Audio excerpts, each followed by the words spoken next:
Senator, you and I have been talking about this for more than a week, about your particular concerns about Brett Kavanaugh. You filed a motion in federal court today in D.C. asking for an order requiring the disclosure of details around the 100,000 withheld records of Brett Kavanaugh's time in the White House. This is separate and apart. You started this before these allegations about Christine Blasey Ford came out there. Your concern as a senator is that you still don't have enough information about Brett Kavanaugh. Where do you stand on this now? Where we stand right now is that the judge in the case has ordered the White House to respond to the demand for the records. Our request was for the courts to compel the White House to deliver 100,000 pages that have been marked presidential privilege, with no justification, no explanation, no index of what standards been met that would provide a constitutional screen for this or test for this. This is a case of the president intervening in the ability of the Senate to review the record of his nominee. We have never seen this type of action before. It's a gross violation of the separation of powers, and none of us in the Senate can do our job if we haven't seen those records. Let me put aside the allegations of sexual assault. If you were concerned that you wanted to see these 100,000 documents, some of which pertain to Brett Kavanaugh's time in the White House, to understand his ideology or anything he was involved in of a partisan nature, does Brett Kavanaugh's testimony the other day, again, putting aside sexual assault allegations, his discussion and his temperament around partisan issues give you pause? Well, it does, because it fits a pattern. He was brought in to be kind of an attack dog against President Clinton. That shows a very partisan, prejudicial role that's unsuitable for a judge.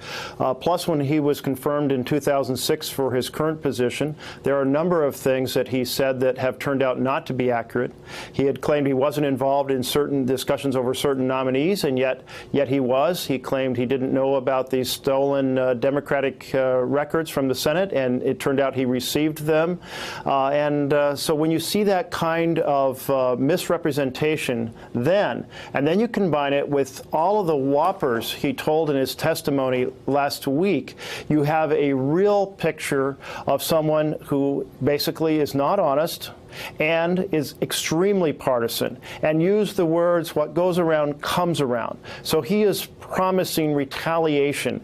Every bit of this makes him unsuited to serve in that beautiful Supreme Court building. I'm trying to do the math on when someone like you, who's not on the Judiciary Committee, is going to see the report, because it starts with Chuck Grassley at 8 o'clock, Dianne Feinstein at 9 o'clock, then Republicans on the Judiciary Committee at 10, Democrats at 11, and then I guess after that, senators like you get to see it. What are you looking for in the FBI report?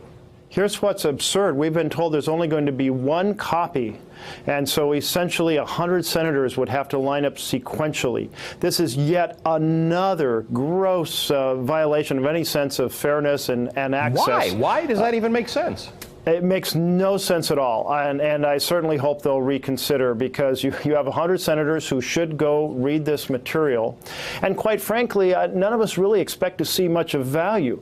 The president said that he wanted a very thorough, very comprehensive review. That's what he said to the public, but behind the scenes, he apparently put huge limitations on it, that many dozens of individuals who had information they wanted to share with the FBI have not been contacted to share that information, even though they had contacted the FBI. So we're looking at what looks like a significant cover-up in lieu of having an actual thorough, comprehensive FBI investigation. Senator Merkley, perhaps we will talk tomorrow. Thank you for joining us tonight. Thank you, Merkley, joining us. Thanks for checking out our YouTube channel. Subscribe by clicking on the button below for more from The Last Word and the rest of MSNBC.